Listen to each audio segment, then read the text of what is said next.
में सभी भक्तों का स्वागत है। अभी हम कीर्तन से स्टार्ट करेंगे। जय राधा माधव कुंज बिहारी, जय राधा माधव कुंज बिहारी, जय गोपीजन वल्लभ गिरिवर धारी, जय गोपीजन वल्लभ गिरिवर धारी, यशोदानंदन व्रज जनरंजन, यशोदानंदन व्रज जनरंजन, यमुना तीरावनचारी, यमुना तीरावनचारी, जय राधा माधव कुंज बिहारी, जय राधा माधव कुंज बिहारी, हरे कृष्णा कृष्णा कृष्णा हरे हरे, हरे राम राम राम हरे हरे, हरे कृष्णा कृष्णा कृष्णा हरे हरे, हरे राम राम राम हरे हरे,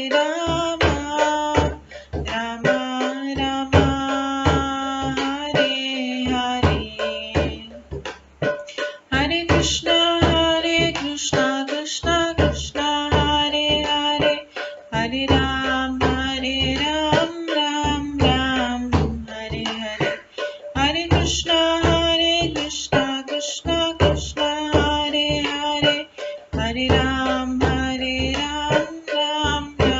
हरे हरे, हरे कृष्णा कृष्णा कृष्णा हरे हरे, हरे राम राम हरे हरे, हरे कृष्णा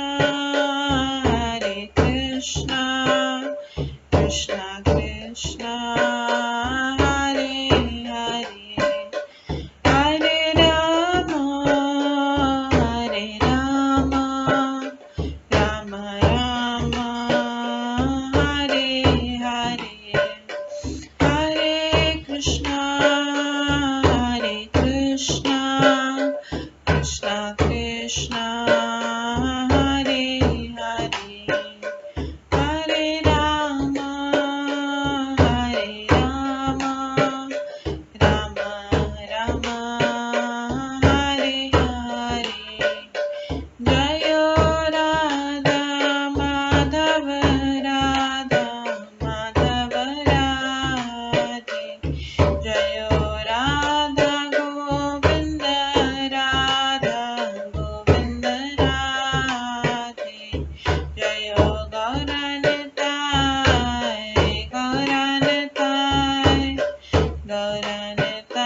जय गौरनिताय, जय जय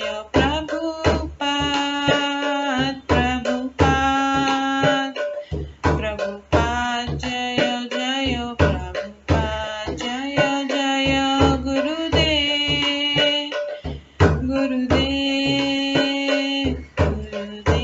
जय जय गुरुदेव, नित्य गौर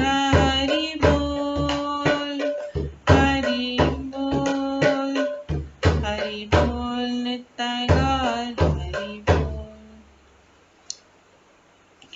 गौर प्रेमानंदे हरि हरि बोल। हरे कृष्णा। आज की इस क्लास में सभी भक्तों का स्वागत है।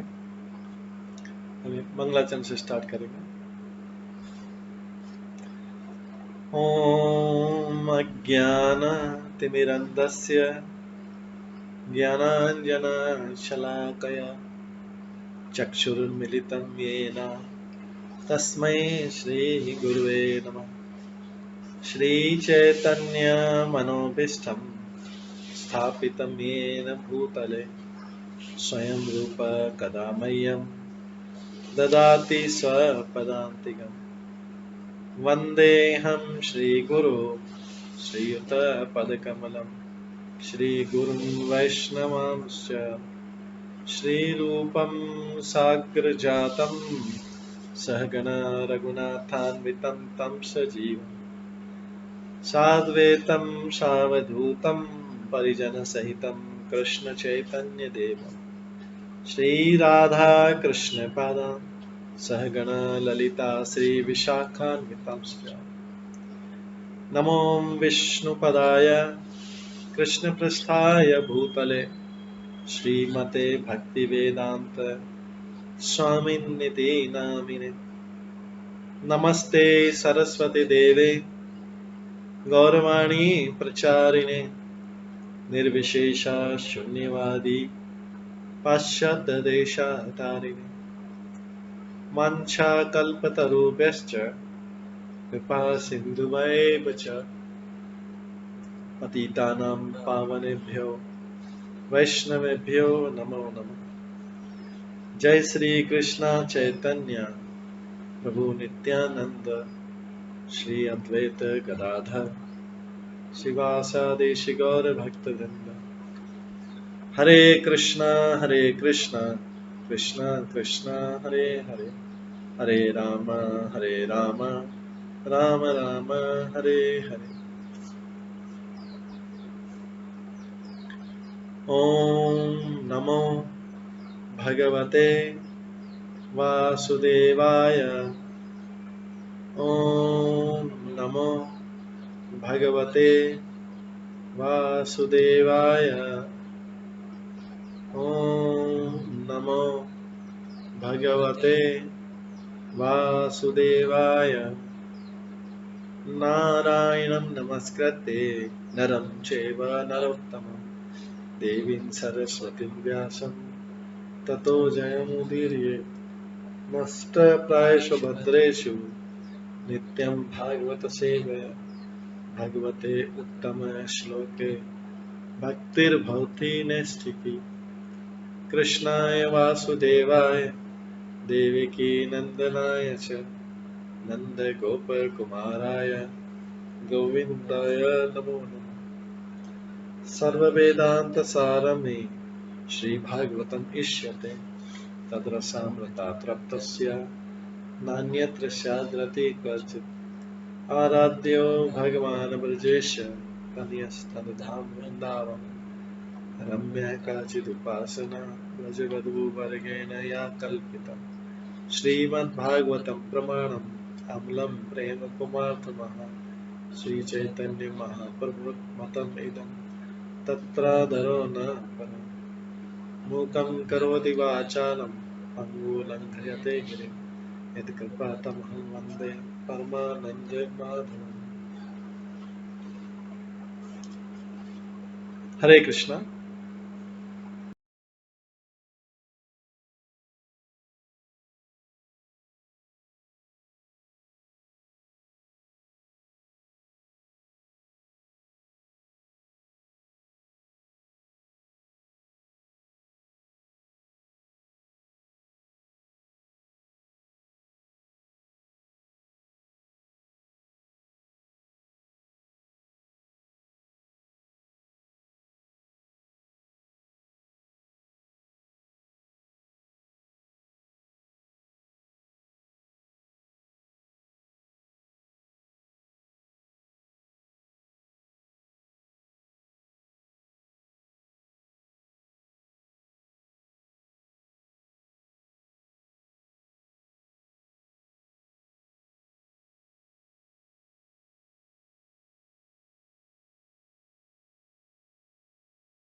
हरे कृष्ण।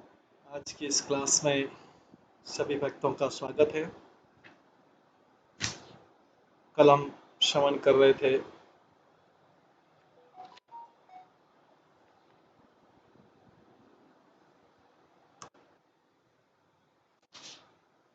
तो इसमें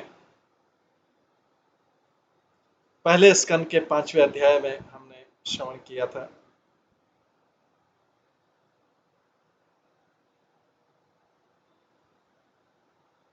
व्यासदेव जब सरस्वती की नदी के किनारे भगवान का ध्यान करने बैठे उस समय, और वो चिंता कर रहे थे कि मुझे संतुष्टि क्यों नहीं मिल रही है।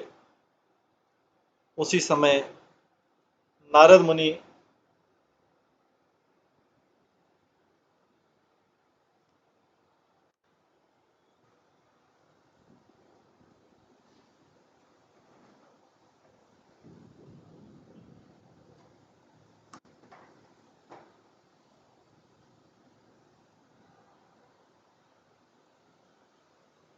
नारद मुनि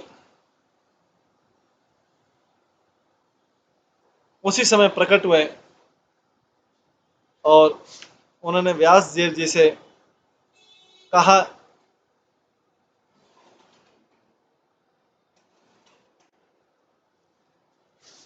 कि मुझे पता है कि आप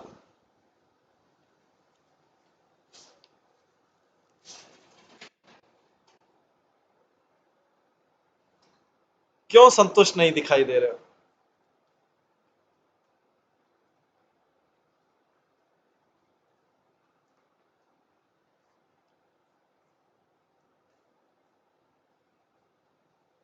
क्या तुम मन या शरीर को आत्म साक्षात्कार लक्ष्य मान करके संतुष्ट होना चाह रहे हो?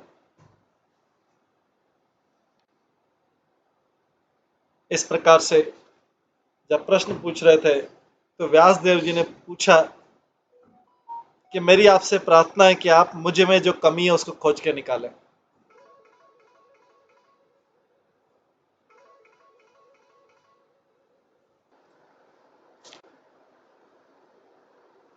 इस प्रकार से नारद मुनि जब प्रकट हुए तो वेद व्यास जी ने प्रार्थना की कि उनकी कमी बताई जाए, उनमें क्या कमी है जिससे उनको संतुष्टि मिले। नारद मुनि ने उनकी कमी बताया। नारद ने बोला कि वास्तव में तुमने भगवान की अलौकिक तथा निर्मल महिमा का प्रसार नहीं किया है।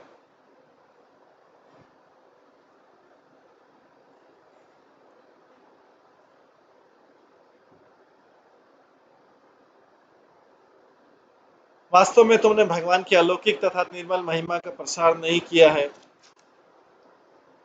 जो शास्त्र परमेश्वर की दिव्य इंद्रियों को तुष्ट नहीं कर पाता हो वे शास्त्र व्यर्थ समझा जाता है।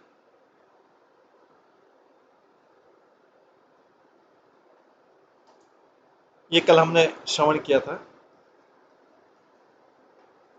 और परमात्मा के साथ व्यक्तिगत जीव का वैधानिक संबंध उस शाश्वत स्वामी के नित्य दास होने का है। और हमने ये भी श्रवण किया था कि भगवान ने जीवों के रूप में अपना विस्तार इसलिए किया है कि उन्हें उनसे प्रेम पूर्ण सेवा प्राप्त हो सके, और इसलिए भगवान तथा जीव को दोनों संतोष प्राप्त हो सके।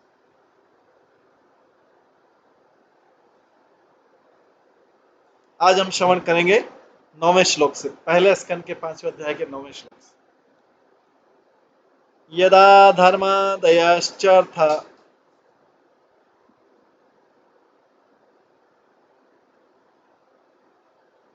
मुनिवर्यानुकीर्तिता न तथा वासुदेवस्य महिमा ही अनुवर्णितः।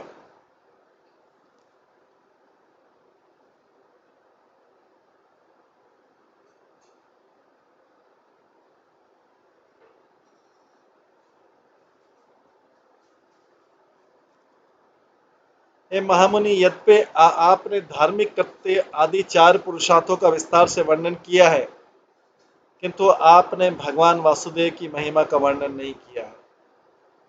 ये व्यास देव जी को स्पष्ट रूप से नारद मुनि बोल रहे हैं। हालांकि नारद मुनि और व्यास देव के बीच गुरु और शिष्य का संबंध है,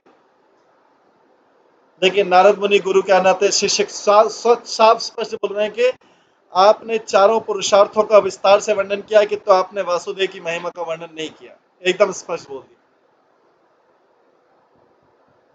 तात्पर्य श्री नारद द्वारा किया गया निदान तुरंत घोषित किया जाता है। व्यासदेव के विषाद का दुख का मूल कारण उनके द्वारा पुराणों के विविध संस्करणों में जानबूझकर भगवान की महिमा के वर्णन की उपेक्षा करना था। यद्यपि उन्होंने सामान्य ढंग से भगवान की महिमा का वर्णन किया, किंतु उतना नहीं जितना कि धर्म, अर्थ, काम तथा मोक्ष का वर्णन किया। ये चारों पुरुषार्थ भगवान की भक्ति की तुलना में अत्यंत निकृष्ट है।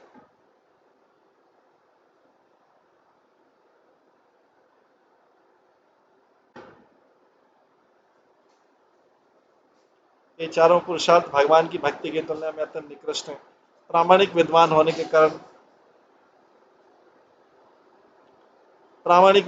के कारण श्री व्यासदेव इस अंतर को भली भांति जानते थे। फिर भी इस उत्तम कार्य अर्थात भक्तिमय सेवा को अधिक महत्व प्रदान न करके उन्होंने बहुमूल्य समय का लगभग दुरुपयोग कर दिया था। देखिए कितनी इसमें इंपॉर्टेंट चीज लिखी हुई है कि जो धर्म, अर्थ, काम, मोक्ष का वर्णन किया था, ये भक्ति की तुलना में एकदम निकृष्ट है।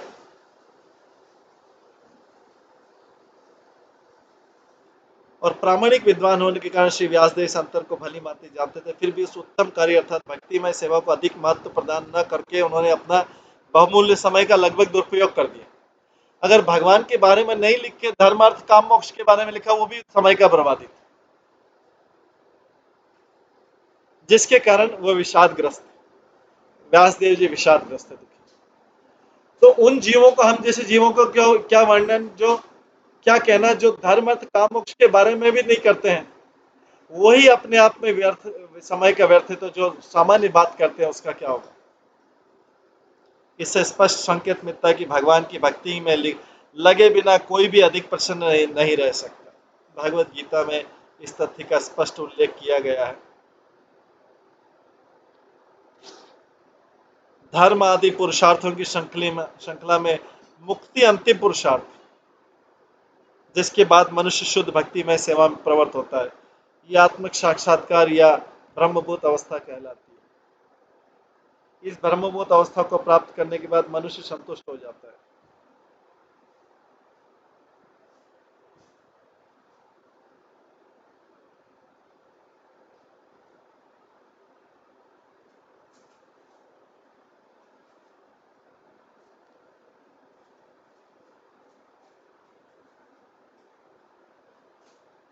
इस ब्रह्मभूत अवस्था को प्राप्त करने के बाद मनुष्य संतुष्ट हो जाता है, किंतु यह तुष्टि दिव्य आनंद की शुरुआत है।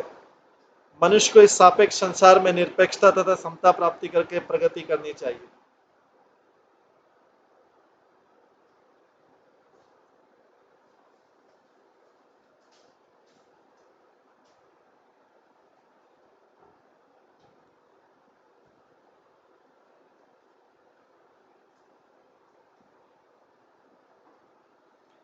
मनुष्य को इस सापेक्ष संसार में निरपेक्षता तथा समता प्राप्त करके प्रगति करनी चाहिए।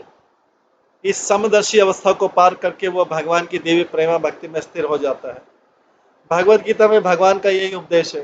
निष्कर्ष है कि ब्रह्मभूत अवस्था बनाए रखना तथा दिव्य अनुभूति की मात्रा को बढ़ाने के लिए नारद ने व्यास देव जी को प्रोत्साहित किया कि वे भक्ति मार्ग को उत्सुकता पूर्वक बार बार वर्णन करें। उनका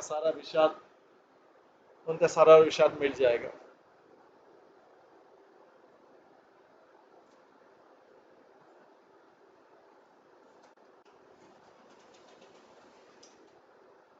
आगे 10वें श्लोक में वर्णन है।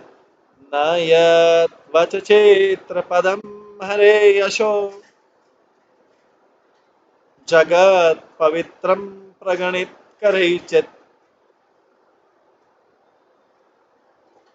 तत्वायसं तीर्थमुशन्ति मानसा न यत्र हंसा निर्मन्ति शिक्षया। जो वाणी संपूर्ण ब्रह्मांड के वायुमंडल को परिशुद्ध करने वाले भगवान की महिमा का वर्णन नहीं करती है, उसे साधु पुरुष कौओं के समान स्थान मानते हैं। जो वाणी संपूर्ण ब्रह्मांड के वायुमंडल को परिशुद्ध करने वाले भगवान की महिमा का वर्णन नहीं करती है, उसे साधु पुरुष कौओं के स्थान के समान मानते हैं।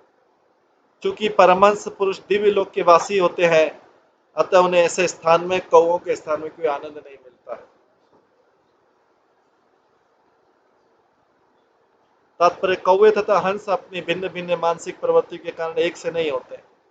सकाम कर्मियों या रजोगुणी व्यक्तियों की तुलना कौओं से की गई है और साधु पुरुषों की तुलना हंसों से की गई है। कौओं को कूड़ा करकट फेंके जाने वाला स्थान प्रिय लगता है, जिस प्रकार की कामी कर्मियों को सुरा, सुंदरी तथा स्थूल इंद्रिय तृप्ति के स्थान प्रिय लगते हैं। कामी सकाम कर्मियों को सुरा, सुंदरी तथा स्थूल इंद्रिय तृप्ति के स्थान प्रिय लगते हैं। हंसों को वे स्थान प्रिय नहीं लगते। वहां कौवे काम काम करने लगते हैं और मिल मिलाप करने के लिए एकत्र हो जाते हैं। वे इसकी बजाय प्राकृतिक छटा वाले स्थानों में देखे जाते हैं, जहां निर्मल जल का आगार होता है, जिसमें प्राकृतिक सौंदर्य के नाना रंगों के कमलों के नाल सुशोभित रहते हैं। इन दो प्रकार के पक्षियों में यही अंतर है। कौवे जो गंदे वाले स्थान रहते हैं, वहां कौवे काव काव करने लगते हैं, मिल मिलाप के लिए एकत्रित होते हैं। जो हंस होते हैं, वो प्राकृतिक छटा वाले, प्राकृतिक सौंदर्य वाले स्थान में जाते हैं। वहां निर्मल जल का आगार होता है और उसमें प्राकृतिक सौंदर्य के नाना रंग के कमलों के नाल सुशोभित रहते हैं। इन दो प्रकार के पक्षियों में यही अंतर है।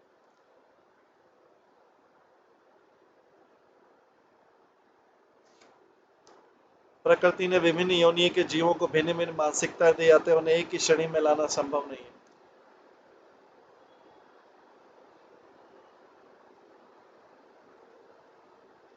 इसी प्रकार से विभिन्न मानसिकता वाले व्यक्तियों के लिए भिन्न भिन्न प्रकार का साहित्य होता है। अधिकांश बाजारू साहित्य कौवे सरीखे व्यक्तियों को आकर्षित करने वाला होता है।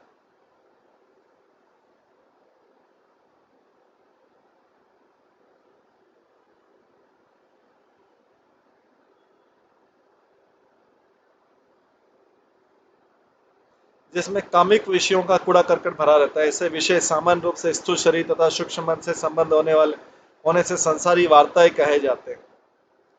ये संसारी उपमाओं तथा रूपकों वाले अलंकारिमय भाषा में लिखे होते हैं। ऐसा होने पर इनमें भगवान की महिमा का वर्णन नहीं रहता। ऐसा पद्य या गद्य, चाहे वो जिस विषय पर भी हो, शव को अलंकृत करने जैसा है। आध्यात्मिक दृष्टि से उन्नत मनुष्य जो हंसों के समान है, ऐसे मृत्य साहित्य में रुचि नहीं रखते।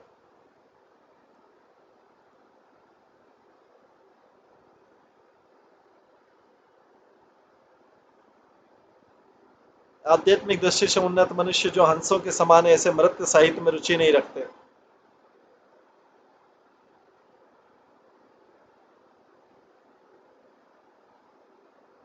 तो संसारी साहित्य को मृत साहित्य, डेड मृत साहित्य बोला गया।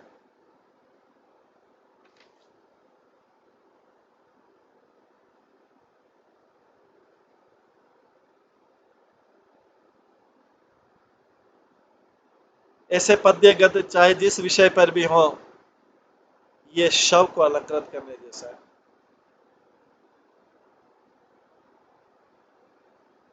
आध्यात्मिक दृष्टि से उन्नत मनुष्य जो हंसों के समान ऐसे मृत साहित्य में रुचि नहीं रखते, क्योंकि यह तो आध्यात्मिक दृष्टि से मृत पुरुषों के लिए आनंद का स्रोत है।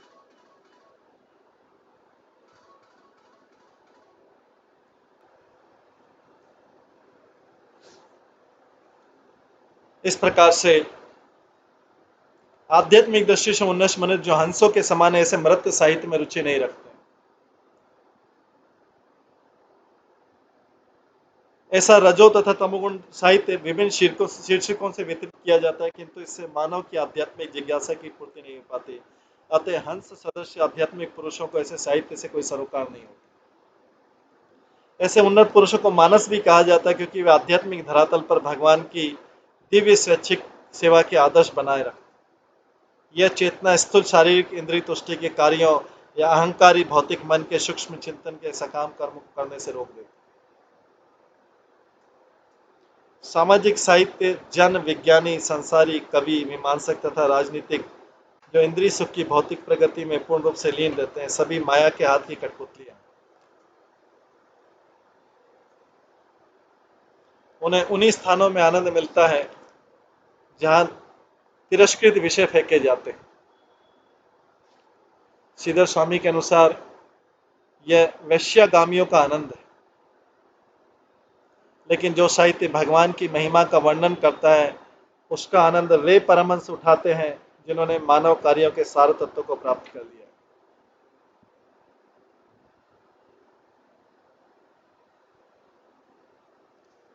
तत्वाग विसर्ग जनताग विपल्वो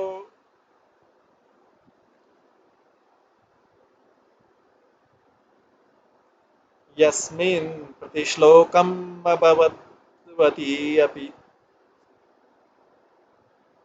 यस्मिन् प्रतिश्लोकम् अभवद्वती नामानि अनन्तस्य यशाङ्कितानि यत् श्रवन्ति गायन्ति गृह्णन्ति साधु।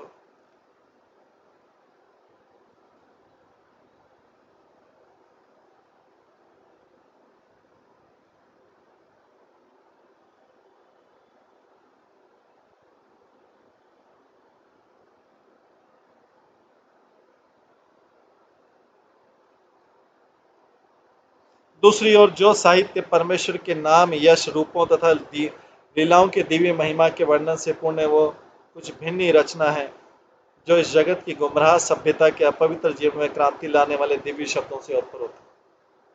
ऐसा दिव्य साहित्य चाहे वो ठीक से न भी रचा हो, ऐसे पवित्र मनुष्यों द्वारा सुना गया, गाया गया तथा स्वीकार किया जाता है, जो नित्यान्त निष्कपट होता है।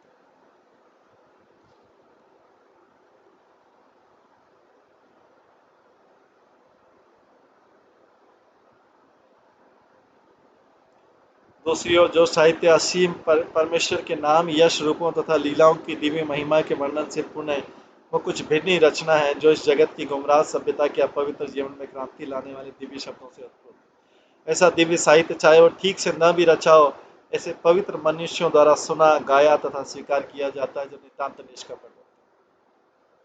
तात्पर्य महान चिंतकों की विशेषता है कि बुरे से भी श्रेष्ठतम खोज निकाल लेते हैं। कहा गया है कि बुद्धिमान मनुष्य को चाहिए कि विष के कुंड से भी अमृत ग्रहण कर ले, गंदगी में भी पड़े सोने को स्वीकार करे, अज्ञात कुल की भी उत्तम तथा सुयोग्य पत्नी ग्रहण कर ले और अछूत से अछूत कुल से संबंध शिक्षक से भी सदुपदेश प्राप्त कर ले।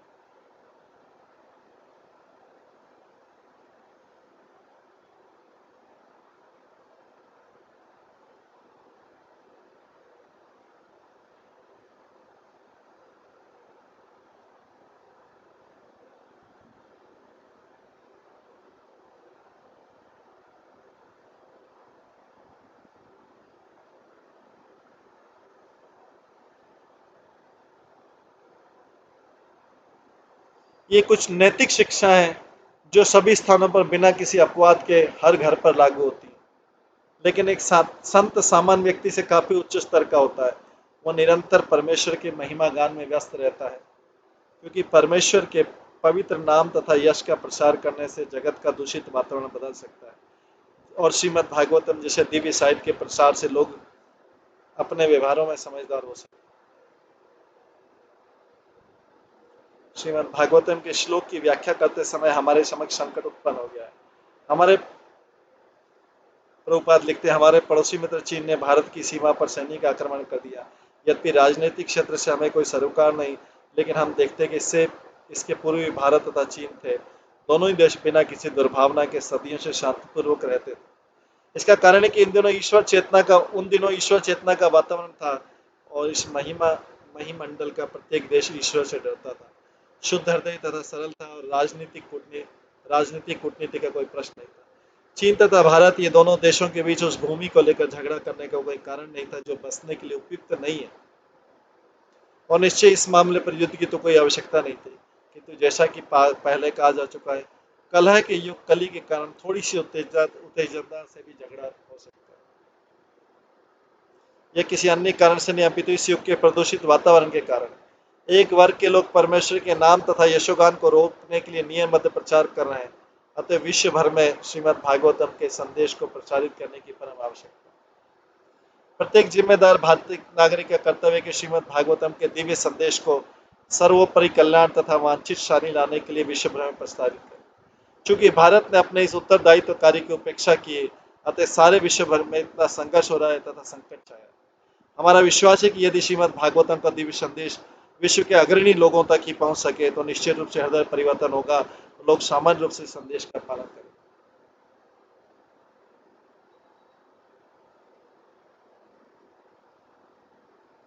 जनता आधुनिक राजनीतिकों तथा नेताओं के हाथ की कठपुतली बनी हुई। यदि इन नेताओं के ही हृदय परिवर्तित हो सके तो विश्व के वातावरण में आमूल परिवर्तन हो सकेगा। हमें पता है कि जन सामान्य में ईश्वर की चेतना को जगाने तथा विश्व वातावरण का पुनः आध्यात्मिकरण करने के लिए इन दिव्य संदेशों वाले इस महान ग्रंथ को प्रस्तुत करना हमारा सद प्रयास अनेक कठिनाइयों से भरा हुआ है। इस विषय को यथेष्ट भाषा में, विशेष रूप से विदेशी भाषा में प्रस्तुत करना निश्चित रूप से विफल प्रयास होगा, और हम जितना भी प्रयास करें इसमें अनेक साहित्यिक त्रुटियां रह जाएंगी। लेकिन हमारा विश्वास है कि इस संबंध में चाहे कितनी भी त्रुटियां रह जाए, विषय की गंभीरता पर विचार किया जाएगा और समाज के नेता सर्वशक्तिमान भगवान की महिमा गान करने के इस ईमानदार प्रयास के कारण इसको स्वीकार करेंगे।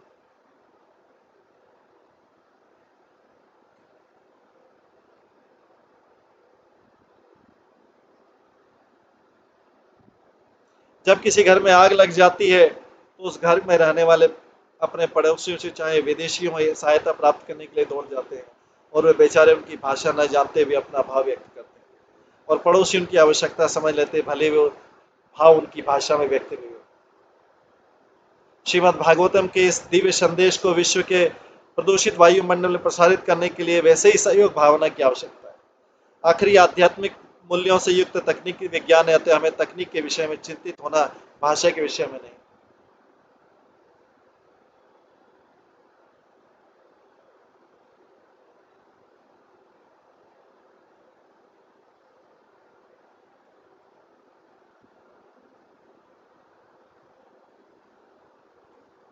जब विश्व भर की जनता में अनेकानेक भौतिकवादी कार्यकलाप चलते रहते हैं तो उसमें आश्चर्य नहीं कि कोई व्यक्ति या राष्ट्र तनिक से उत्तेजना पर किसी दूसरे व्यक्ति या राष्ट्र पर आक्रमण कर।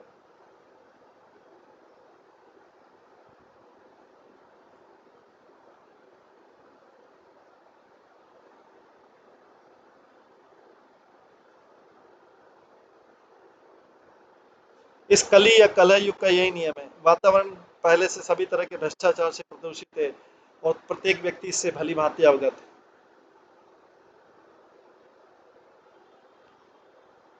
इंद्रिय तृप्ति के भौतिकतावादी विचारों से पूर्ण न जाने कितना अवांछित साहित्य भरा पड़ा है। अनेक देशों में अश्लील साहित्य की जांच करने तथा उस पर प्रतिबंध लगाने के लिए सरकार द्वारा अनेक समितियां नियुक्त की है। इसका अर्थ यह है कि न तो सरकार न ही जिम्मेदार जननेता ऐसा साहित्य चाहते, तो भी ये बाजार में मिलता है क्योंकि लोग इंद्रिय तुष्टि करके इसे चाहते हैं। कौन सा साहित्य? परमेश्वर को नाम तथा यशोगान को रोकने वाला साहित्य। सामान्य रूप से कुछ लोग ये पढ़ना चाहते हैं, ये प्राकृतिक प्रवृत्ति है, लेकिन चूंकि उनके मस्तिष्क दूषित है अतः वे ऐसा साहित्य पसंद करते हैं। ऐसी परिस्थिति में श्रीमद् भागवतम जैसे दिव्य साहित्य से न केवल सामान्य जनों के भ्रष्ट मनों के कार्यकलाप घटेंगे, अभी तो यह उनकी उस चाह को शमित भी करेगा जिसके लिए वो रोचक साहित्य पढ़ना चाहते हैं।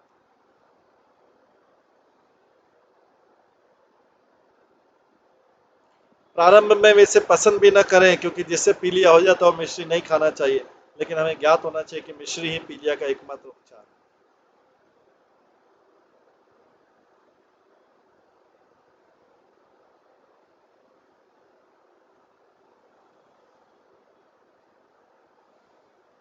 उसी प्रकार भगवत गीता तथा श्रीमद् भागवतम के पठन को लोकप्रिय बनाने का विधिवत प्रचार कार्य होना चाहिए, क्योंकि यह इंद्रिय तृप्ति रूपी पीलिया के मिश्री का काम करेगा। जब लोग इस साहित्य के प्रति रुचि उत्पन्न कर लेंगे तो वह अन्य साहित्य जो समाज में विष फैला रहा है स्वतः ही समाप्त हो जाएगा।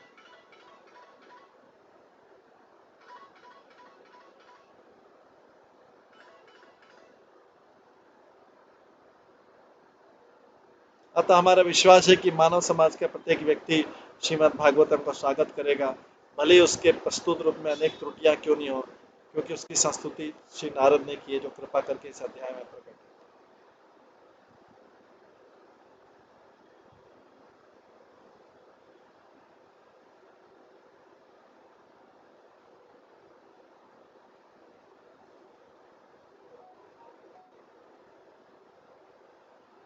नैष्काम्यमपि अच्युत भाववर्जितं न शोभते ज्ञानमलं निरञ्जनम् कुतः पुनः शतभद्रम् ईश्वरे न चार्पितं कर्म इदप्य कारणम्।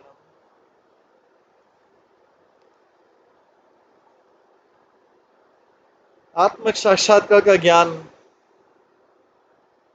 समस्त भौतिक आसक्ति से रहित होने पर भी शोभा नहीं देता।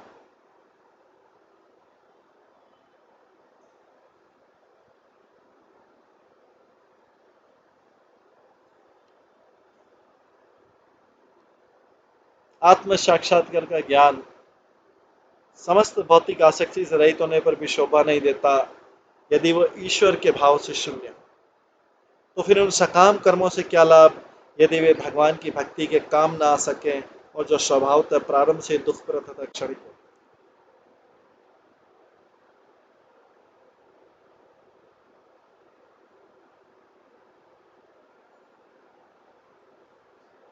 तात्पर्य जैसा के ऊपर कहा गया, न केवल भगवान की दिव्य महिमा से विहीन सामान्य साहित्य भर्सना के योग्य अपितु भक्तिमय सेवा से विहीन निराकार ब्रह्म विषयक वैदिक साहित्य तथा चिंतन भी भर्सना की योग्य।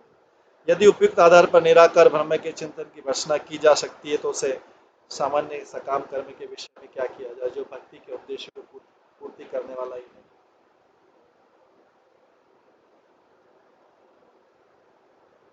ऐसे तार्किक ज्ञान तथा सकाम कर्म से किसी की सिद्धि प्राप्त नहीं हो सकती। सकाम कर्म जिसमें लगभग सारे लोग लगे रहते हैं या तो प्रारंभ में ही या फिर अंत में सदैव कष्टकारक होता है। ये तभी लाभप्रद हो सकता है जब इसे भगवत भक्ति के अधीन किया जाए। भगवत गीता में इसकी पुष्टि की गई कि ऐसे सकाम कर्म के फल को भगवान की सेवा में अर्पित कर देना चाहिए, अन्यथा वह भौतिक बंधन का कारण है।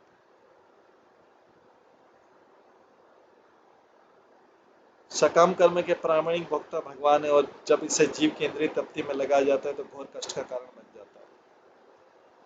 सकाम कर्म के प्रामाणिक भोक्ता तो भगवान ही है और जब इसे जीव केंद्रीय तृप्ति में लगाया जाता है तो घोर कष्ट का कारण बन जाता है।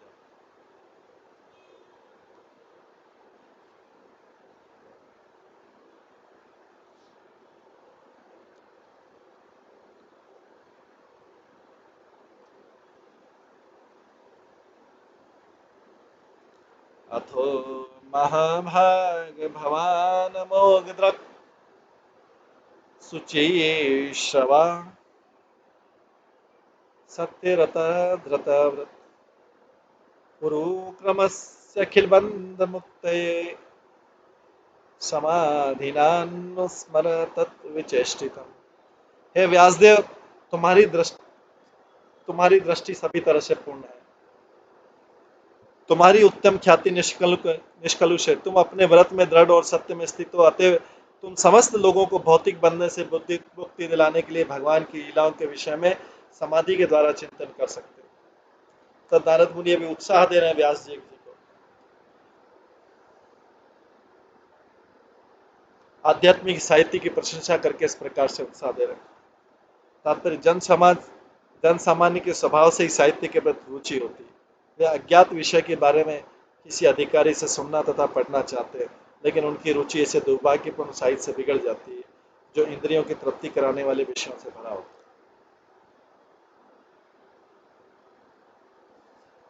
है। ऐसे साहित्य में अनेक प्रकार की लौकिक कविताएं तथा दार्शनिक कल्पनाएं दी रहती है जो न्यून अधिक रूप से माया से प्रभावित रहती है और जिनका समापन इंद्रिय तृप्ति में होता है।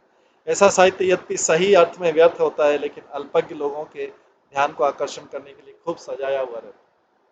इस प्रकार आसक्त जी बंधन में अधिक फंसते जाते हैं और हजारों पीढ़ियों तथा उनके मोक्ष की कोई आशा नहीं रहती। वैष्णव में श्रेष्ठतम श्री नारद ऋषि ऐसे व्यर्थ साहित्य के अभागे शिकार के प्रति करुणा से अभिभूत होकर श्री व्यास देव जी को ऐसा दिव्य साहित्य रचने के लिए उपदेश देते हैं जो न केवल आकर्षक हो अपितु सभी प्रकार के बंधन से मोक्ष प्रदान करने वाला भी।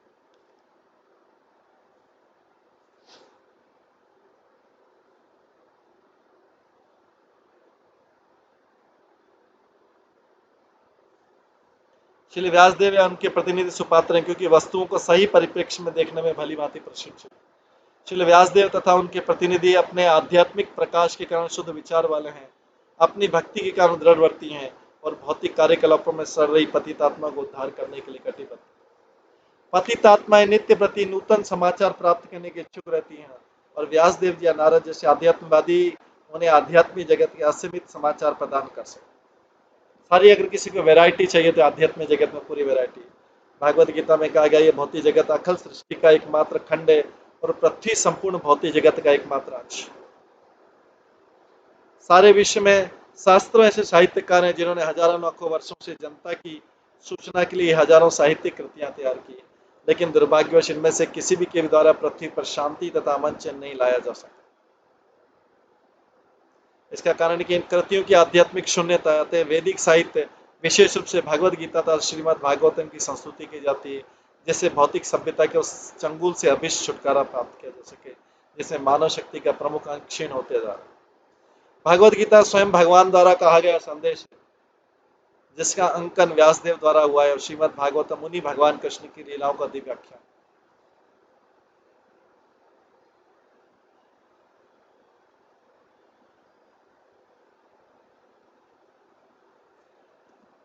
शाश्वत शांति तथा कष्टों से मुक्ति की जीव की लालसाओं को तुष्ट करने में ग्रंथ सर्वसमर्थ। अतः श्रीमद् भागवत पूरे ब्रह्मांड के जीवों को समस्त प्रकार के भौतिक बंधनों से पूर्ण छुटकारा दिलाने के लिए भगवान की लीलाओं का ऐसा दिव्य आख्यान व्यासदेव तथा उनके प्रामाणिक प्रतिनिधियों जैसे मुक्त जीवों द्वारा ही वर्णित किया जा सकता है, जो निरंतर भगवान की दिव्य प्रेमा भक्ति में लीन रहते हैं। केवल ऐसे ही भक्तों को भगवान की लीलाएं तथा उनकी दिव्य प्रकृति भक्ति के कारण स्वतः प्रकट हो पाती। दूसरा कोई चाहे अनेक वर्षों तक चिंतन क्यों न करे, न तो भगवान के कार्यों को जान सकता है, नहीं इनका वर्णन कर सकता। भागवत के वर्णन इतने सूक्ष्म तथा सही होते हैं कि इस महान साहित्य में 5000 वर्ष पूर्व जो भी भविष्यवाणी की गई थी वो अब भी सही उतर गई। अतः लेखक की दृष्टि भूत वर्तमान तथा भविष्य को पहचानती है। व्यासदेव जैसे मुक्त व्यक्ति न केवल दृष्टि शक्ति तथा पांडित्य के मामले में पूर्ण है, अपितु श्रवण चिंतन अनुभव तथा अन्य सभी इंद्रिय कार्यों की सिद्ध हो। मुक्त जीव की इंद्रियां पूर्ण होती है, ऐसी पूर्ण इंद्रियों से ही इंद्रियों के स्वामी ऋषिकेश या भगवान कृष्ण की सेवा की जा सकती।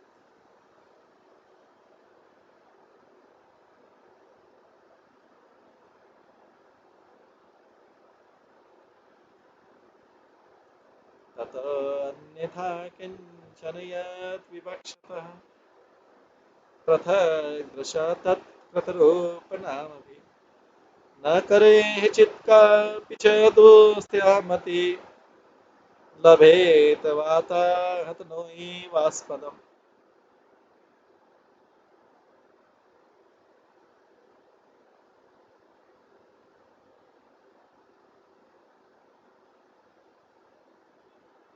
तुम भगवान के अतिरिक्त विभिन्न रूपों नामों तथा परिणामों के रूप में जो कुछ भी वर्णन करना चाहते हो, व्यासदेव जी को बता रहे नारद मुनि,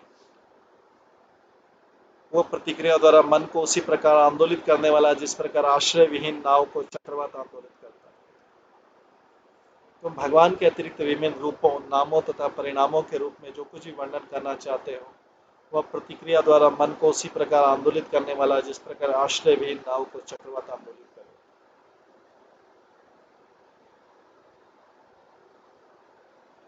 तात्पर्य, श्री व्यासदेव वैदिक साहित्य के समस्त वर्णनों के संपादन करता है, अतः उन्होंने अनेक प्रकारों से दिव्य अनुभूति का वर्णन किया है, जैसे सकाम कर्म मीमांसा योग शक्ति तथा भक्ति में सेवा।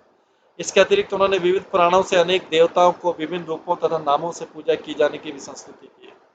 इसका परिणाम यह है कि जन सामान्य भ्रांत है कि वे भगवान की सेवा में अपना मन किस तरह स्थिर करें। वे आत्म साक्षात्कार के सही मार्ग को ढूंढने के लिए सदा भ्रांत रहते हैं।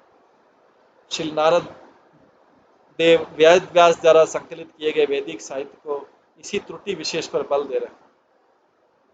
इस तरह की प्रत्येक वस्तु को केवल परमेश्वर से संबंधित करते हुए वर्णन करने के लिए कह रहे हैं। नारद मुनि वेद व्यास जी को बोल रहे कि प्रत्येक वस्तु को केवल भगवान से संबंधित करो और कुछ मत लिखो। वस्तुतः भगवान के अतिरिक्त किसी भी वस्तु का अस्तित्व है नहीं। भगवान विभिन्न विस्तारों के रूप में प्रकट होते हैं। वे पूर्ण वृक्ष के मूल हैं, वे संपूर्ण शरीर के मानव उदर हैं।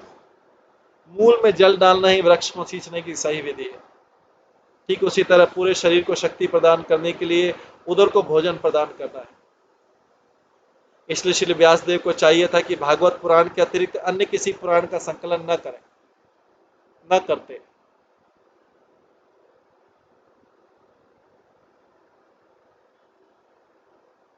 क्योंकि उसमें रंच मात्र विचलन से आत्म साक्षात्कार में बड़ा उपद्रव हो सकता है।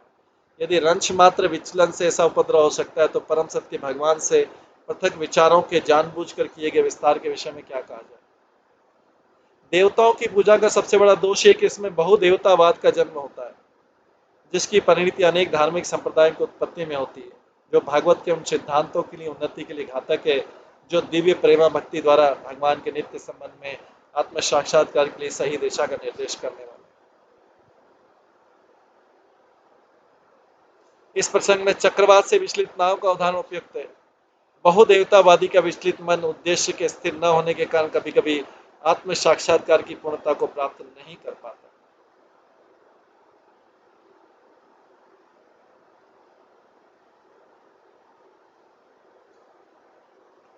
जुगोप्सितं धर्म कृतेऽनुशासतः स्वभावरक्तस्य महान् व्यतिक्रम यत वाक्यत धर्म इति तरस्थितो न मन्यते तस्य निवारणं जना। सामान्य लोगों में भोग करने की स्वाभाविक प्रवृत्ति होती है और तुमने धर्म के नाम पर उन्हें वैसा करते रहने के लिए प्रोत्साहित किया है। तो नारद मुनि अभी स्ट्रिक्ट हो गए, बोल रहे ये अत्यंत घृणित तथा अनुचित है। चूंकि वे लोग तुम्हारे उपदेशों के अनुसार मार्गदर्शन प्राप्त करते हैं, अतः वे ऐसे कार्यों को धर्म के नाम पर ग्रहण करेंगे और निषेधों की भी परवाह नहीं करेंगे।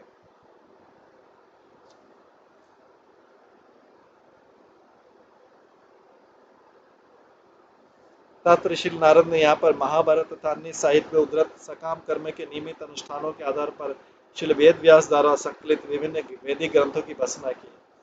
मानव में जन्म जन्मांतर से दीर्घकालीन भौतिक संगति के कारण भौतिक शक्ति पर प्रभुता प्राप्त करने की स्वाभाविक प्रवृत्ति, उन्हें मानव जीवन के उत्तरदायित्व का कोई बोध नहीं हो पाता। यह मानव जीवन मोहमय पदार्थ के चंगुल से छूटने का अवसर होता है। वेद भगवत धाम वापस जाने के निमित्त है। 44 लाख योनियों के आवागमन के चक्र में घूमते रहना दंडित बद्ध जीवों के लिए बंदी जीवन के समान है। मनुष्य योनि इस बंदी जीवन से बाहर निकलने का सुअवसर है। अतः मनुष्य का एकमात्र कर्तव्य कि भगवान के साथ साथ अपने भूले हुए संबंधों को पुनः स्थापित करे। ऐसी परिस्थितियों में धार्मिक कृत्यों की आड़ में इंद्रिय भोग की योजना बनाने का प्रोत्साहन नहीं दिया जाना चाहिए। मानव शक्ति के ऐसे विक्षेप से पथभ्रष्ट समस्या का जन्म होता है। श्री व्यासदेव महाभारत इत्यादि वैदिक व्याख्या के प्रमाण स्वरूप हैं। श्री व्यासदेव महाभारत इत्यादि वैदिक व्याख्या के प्रमाण स्वरूप, अतः उनके द्वारा किसी भी रूप में इंद्रिय भोग को प्रोत्साहन देना आध्यात्मिक विकास में भारी अवरोध है, क्योंकि लोग उन भौतिक कार्यों को त्यागना नहीं चाहेंगे जो उन्हें भाव बंधन में जकड़े हुए। मानव सभ्यता की किसी विशेष अवस्था में जब धर्म के नाम पर ऐसे भौतिक कार्यों का बोलबाला हुआ तो स्वयं भगवान बुद्ध के रूप में अवतरित हुए। स्वयं भगवान जो है बुद्ध के रूप में अवतरित हुए और धर्म के नाम पर पशुवध बंद करने के उद्देश्य वेद प्रमाण की निंदा।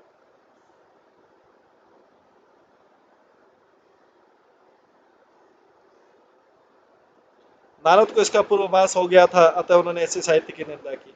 आज भी मांस भक्षी लोग धर्म के नाम पर किसी देवता या देवी के समक्ष पशु बलि चढ़ाते हैं, क्योंकि किन्हीं किन्हीं वैदिक ग्रंथों के ऐसे नियमित यज्ञ किन्हीं किन्हीं वैदिक ग्रंथों में ऐसे नियमित यज्ञों की संस्तुति की जाती। उन्हें मांसाहार से क्यों की जाती है? कुछ कुछ में वेदों की में बलि की, क्योंकि उन्हें जो यज्ञ करता है उनको मांसाहार से विरत होने के उद्देश्य इस प्रकार की संस्तुति की जाती है। लेकिन धीरे धीरे ऐसे धार्मिक कृत्य के उद्देश्य को भुला दिया जाता है और लोग भूल जाते हैं और कसाई घर प्रधान बन जाते हैं। इसका कारण है कि ऐसे मूर्ख भौतिकतावादी व्यक्ति उन लोगों की बातें नहीं सुनना चाहते जो वैदिक अनुष्ठानों की व्याख्या करने में समर्थ।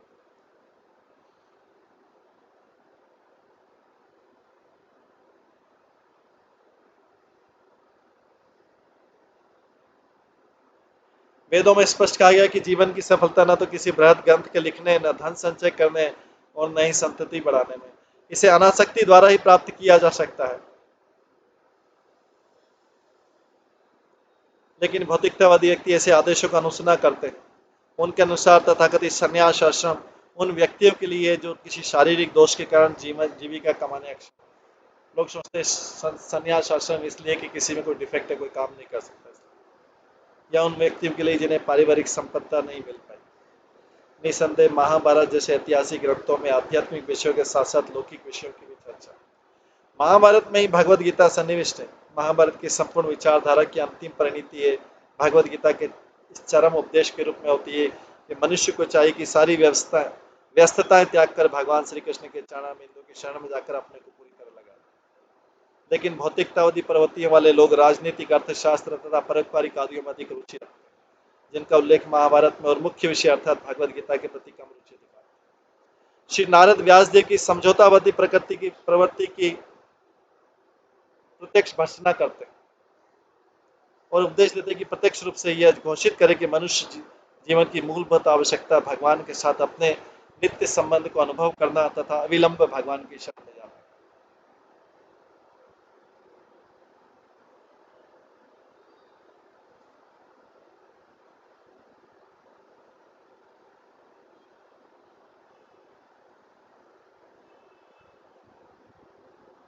किसी विशेष रूप से पीड़ित मरीज प्राय उसके लिए वर्जित की गई वस्तुओं को खाने को ललचाता है। किसी विशेष रूप से पीड़ित मरीज प्राय उसके लिए जो वर्जित की गई, मना की गई चीजें उसको खाने के लिए ललचाता है। लेकिन दक्ष चिकित्सक कभी भी मरीज से समझौता करके उसे कुपथ्य खाने की अनुमति नहीं देता।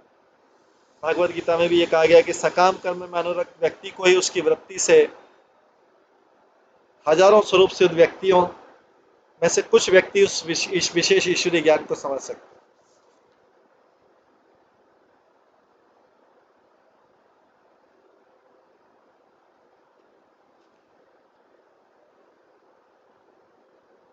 भगवत गीता में कहा गया कि सकाम कर्म में अनुरक्त व्यक्ति को उसकी वृत्ति से परामुख नहीं करना चाहिए, क्योंकि धीरे धीरे आत्म साक्षात्कार के पद पर ऊपर उठाया जा सकता है। कभी कभी उन लोगों पर भी लागू होता है जो बिना किसी आध्यात्मिक अनुभूति के कोरे मीमांसक बने रहते हैं, मतलब मोक्ष की इच्छा करते हैं। लेकिन जो भक्ति के पद पर लगे रहते हैं उन्हें ऐसे उपदेश की हमेशा आवश्यकता नहीं रहती।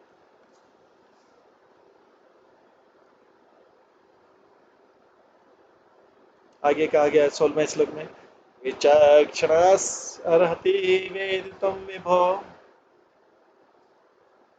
अनंत पारस्य निवर्तित सुखम प्रवर्तमानस्य गुणेनात्मना तथा भवान् दर्शय चेष्टितं विभो। भगवान असीम है।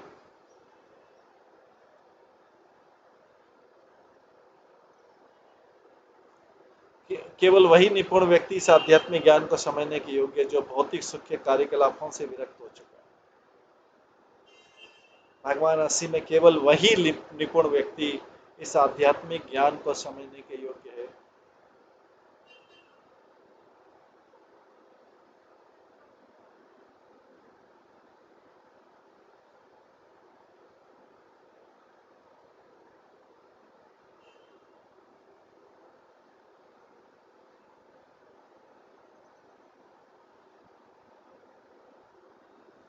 अतः जो लोग भौतिक आसक्ति के कारण सुस्थापित नहीं हैं, उन्हीं को तुम परमेश्वर के देवी कार्यकलापों के वर्णन के माध्यम से दिव्य अनुभूति की विधियां दिखलाओ। तो यहाँ पर नारद मुनि वेद व्यास को बोल रहे हैं कि जो लोग भौतिक आसक्तियों के कारण सुस्थापित नहीं है, वेल स्टेब्लिश नहीं है, उनको तुम भगवान की लीला श्रीमद् भागवतम के द्वारा सुनाओ और उनको दिव्य अनुभूति की विधि बतलाओ। तो श्रीमद् भागवतम उन लोगों के लिए भी है जो भौतिक आसक्तियों से भी मुक्त नहीं हुए, जिससे क्या कि इनमें भगवान की दिव्य लीलाओं को सुनने के बाद में वो उनको अनुभूति होगी। तात्पर्य जो ईश्वरी विद्या का विज्ञान कठिन विषय है, विशेष रूप से जब उसमें भगवान के देवी स्वभाव का वर्णन। ये ऐसा विषय नहीं है जिसे भौतिक कार्यों में अत्यधिक आसक्त रहने वाले व्यक्ति समझ सके।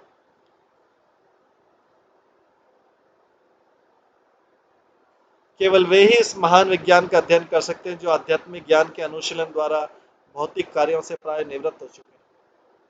भागवत गीता में स्पष्ट कहा गया कि हजारों लाखों व्यक्तियों में से कोई एक ही व्यक्ति ऐसा है जो दिव्य अनुभूति में प्रवेश करने का अधिकारी होता है, और ऐसे हजारों स्वरूप शुद्धि व्यक्तियों में से कुछ ही व्यक्ति उस विशेष ईश्वरीय ज्ञान को समझ सकते हैं जिसमें ईश्वर को पुरुष रूप में वर्णित किया गया।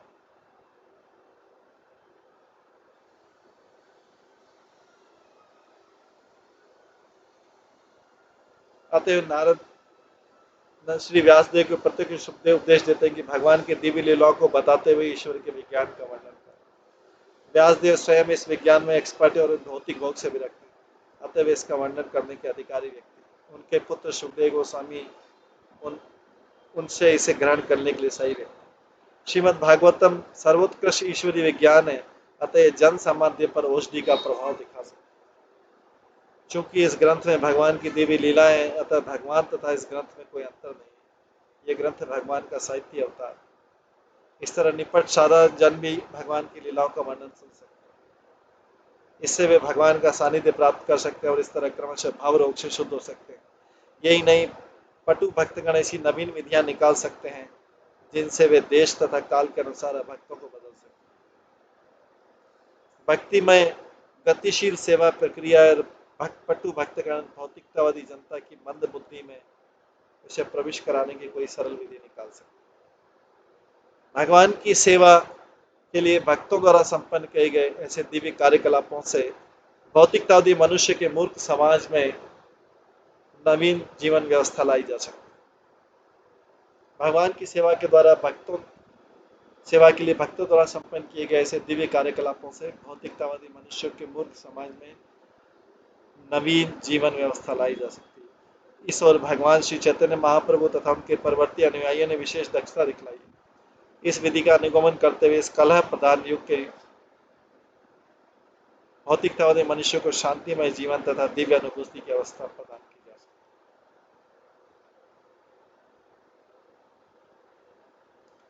इसी में आता है त्यक्त्वा स्वधर्मं चरणाम्बुजं हरे भजन पक्व अथ पते तत यदि भजन पक्व अथ पते तत यदि यत्र क्व वा अभद्रम भूतमुष्य किम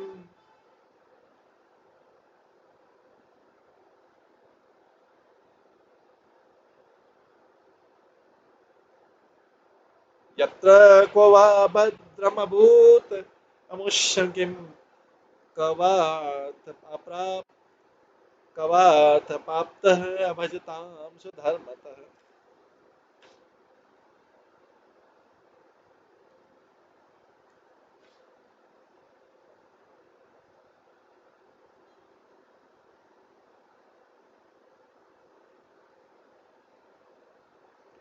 इंपॉर्टेंट श्लोक के कई बार कोट करते हैं। जिसने भगवान की भक्तिमय सेवा में प्रवृत्त करने के लिए अपनी भौतिक वृत्ति को त्याग दिया, वो कभी कभी कच्ची अवस्था में नीचे गिर सकता है, तो भी उसके असफल होने का कोई खतरा नहीं है।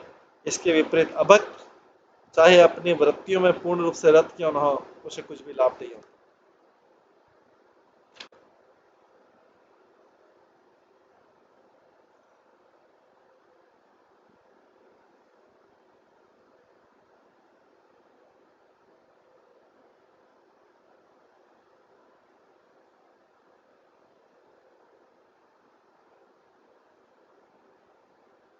तो इसमें बताया गया है, जिसने भगवान की भक्तिमय सेवा में प्रवृत्त होने के लिए अपनी भौतिक वृत्तियों को त्याग दिया, वो कभी कभी कच्ची अवस्था में नीचे गिर सकता है, तो भी उसके असफल होने का कोई खतरा नहीं है। इसके विपरीत अभक्त चाहे अपनी वृत्तियों में पूर्ण रूप से रत क्यों ना, उसे कुछ भी लाभ नहीं हो। जहाँ तक मानव जाति की कर्तव्य का संबंध है, उसके कर्तव्य असंख्य। प्रत्येक व्यक्ति न केवल अपने माता पिता, कुटुंब, समाज, देश, मानवता, अन्य जीवों देवताओं के प्रति कर्तव्य करते, अपितु महान दार्शनिकों, कवि और वैज्ञानिकों के प्रति भी। शास्त्रों का मत है कि मनुष्य ऐसे सारे कर्तव्य को त्याग कर भगवान की शरण ग्रहण कर सकता है। अतः यदि कोई इस तरह से करता है और यदि भगवान की भक्ति में सेवा करने में सफल हो जाता है तो शुभ। लेकिन कभी कभी ऐसा होता है कि मनुष्य क्षणिक भावावेश में आकर भगवान की सेवा में समर्पित तो हो जाता है, कि तो अंत किसी न किसी कारण से कुसंगतिवश सेवा मार्ग से च्युत हो जाता है। इतिहास में से अनेक उदाहरण मिलते हैं। भरत महाराज को एक मृग के प्रति आसक्त होने के कारण मृग का शरीर धारण करना पड़ा। जब वे मर रहे थे तो मृग के विषय में सोच रहे थे, अतः अगला जन्म में मृग बने, लेकिन पूर्व की जन्म घटनाओं को नहीं भूले। इसी प्रकार शिव जी के चरणों के प्रति अपराध करने के कारण चित्रकेतु को भी पतन हुआ, लेकिन तो भी भगवान के चरण कमलों की शरण ग्रहण करने पर यहाँ बल दिया जा रहा है। भले इसमें नीचे गिरने का भय बना रहता है, क्योंकि यद्यपि मनुष्य भक्ति के कार्यों से नीचे गिरता है, लेकिन भगवान के चरणों को कभी नहीं भूलता। बस एक बार भगवान की भक्तिमय सेवा में लग जाने पर वो सभी परिस्थितियों में उनकी सेवा में बना रहेगा। भागवत गीता में कहा गया है कि कंचित भक्ति भी मनुष्य को अत्यंत घातक स्थिति से बचा सकती है। इतिहास में ऐसी अनेक घटनाओं के उदाहरण, इनमें से अजामिल भी एक। अजामिल अपने प्रारंभिक जीवन में भक्त था, किंतु युवावस्था में भक्ति से च्युत हो गया, तो भी भगवान ने अंत में उनकी रक्षा की।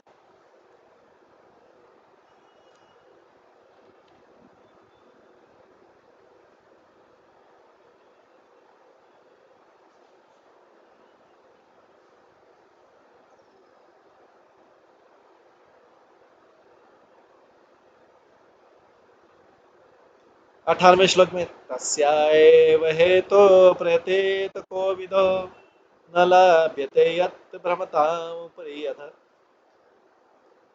ततलभ्यते दुःखवदन्यत सुखम कालेन सर्वत्र गभीरहंस।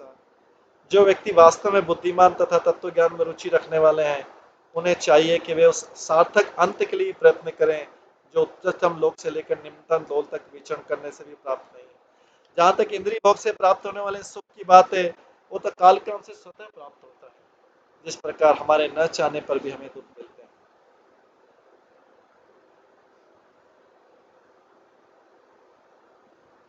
जो व्यक्ति वास्तव में बुद्धिमान तथा तत्व ज्ञान में रुचि रखने वाले हैं, उन्हें चाहिए कि वे सार्थक अंत के लिए प्रयत्न करें, ऐसा अंत जिसका यूजफुल हो, जो उच्चतम लोक से लेकर निम्नतम लोक तक विचरण करने से भी प्राप्त नहीं है।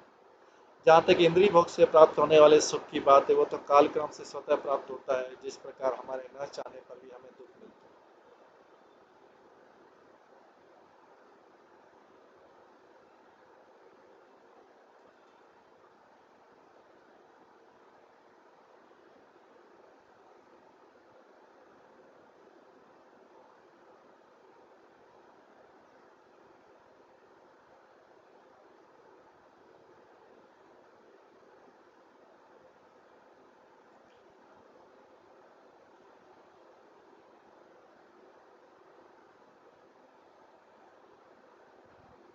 तो प्रत्येक मनुष्य प्रत्येक स्थान में विभिन्न प्रयासों से अधिकाधिक इंद्रिय प्राप्ति भोगना चाहता है। कुछ मनुष्य व्यापार, उद्योग, आर्थिक विकास, राजनीतिक शिक्षा आदि में लगे हैं, तो कुछ लोग सकाम कर्मों में निरत हैं, जिससे अगले जन्म में वे उच्चतम लोकों में जाकर सुख भोग कर सके। ऐसा कहा जाता है कि चंद्रमा के निवासी सोमरस पीकर अधिक इंद्रिय भोग करने में समर्थ है, और उत्तम उपकारी पुण्य कर्म करने से पितृलोक की प्राप्ति होती है। इंद्रिय भोग के लिए इस जीवन में या मृत्यु के बाद अगले जीवन में अनेक प्रकार की व्यवस्था है। कुछ लोग मशीनों की व्यवस्था के द्वारा चंद्रमा या अन्य लोकों तक पहुंचने का प्रयास करें, क्योंकि वे बिना पुण्य कार्य किए इन लोकों में पहुंचने के इच्छुक है, लेकिन ऐसा होने वाला नहीं।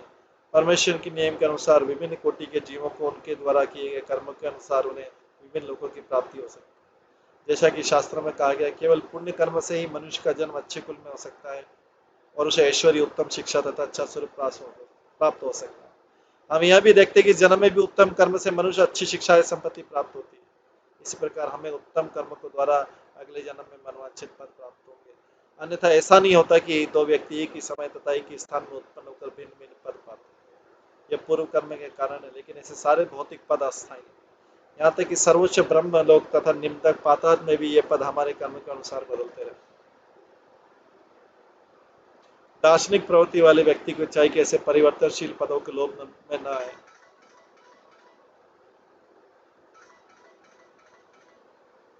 उसे आनंद तथा ज्ञान का स्थायी जीवन प्राप्त करने का प्रयत्न करना चाहिए, जिससे उसे पुनः इस कष्टप्रद भौतिक जगत में या अन्य किसी लोक में फिर से न लौटना पड़े।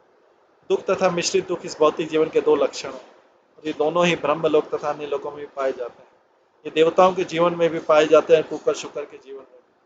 समस्त जीवों के दुख तथा सुख में गुण तथा परिमाण का यह अंतर ये है, लेकिन ऐसा कोई नहीं है जो जन्म, मृत्यु, जरा, व्याधि से मुक्त। इस प्रकार सबका सुख भी नियत है, चाहे वो कितना को भी प्रयास कर ले, किसी को ये वस्तु न तो कम नहीं अधिक मिलेगी, यदि मिल भी जाए तो पुनः चली जाएगी। अतः मनुष्य को इन व्यर्थ की वस्तुओं में समय गंवाना नहीं चाहिए, उसे तो केवल भगवान के पास वापस जाने के लिए प्रयत्न करना चाहिए। यही हर एक के जीवन का लक्ष्य होना चाहिए।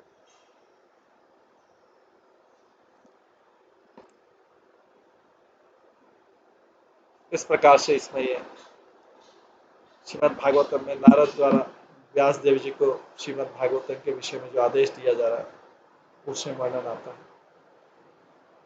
तो आज समय होने वाला है, हम इसको यहीं पे विराम देते हैं।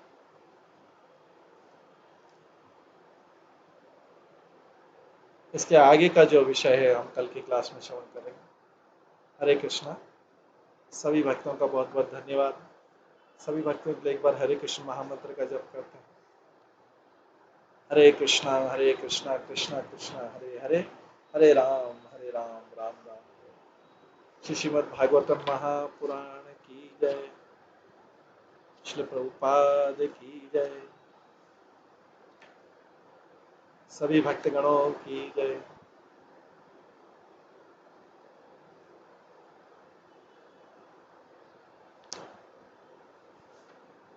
हरे कृष्ण।